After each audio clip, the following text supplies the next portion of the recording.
Hey guys, in this video, I will show you how to make your Facebook account private. Alright, let's begin. To restrict who can see your information, first open the Facebook app on your device and navigate straight to your account settings from the hamburger menu at top left corner. Once there, tap on the settings icon to access your account options and choose the privacy checkup feature from the list. On the menu that follows, select the tile labeled Who Can See What You Share and tap on Continue to launch the step-by-step setup wizard. Review your profile details line by line and adjust the visibility settings for items like your birth date or town to Only Me for maximum privacy. Next, customize the audience for your upcoming posts and stories by setting them to Friends. You can also tap Limit Past Posts to retroactively restrict older public posts from strangers.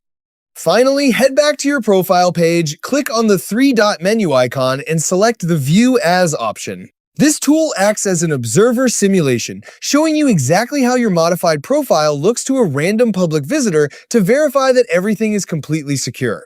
So that's basically how you can make your Facebook account private. That's it for this video. Thanks!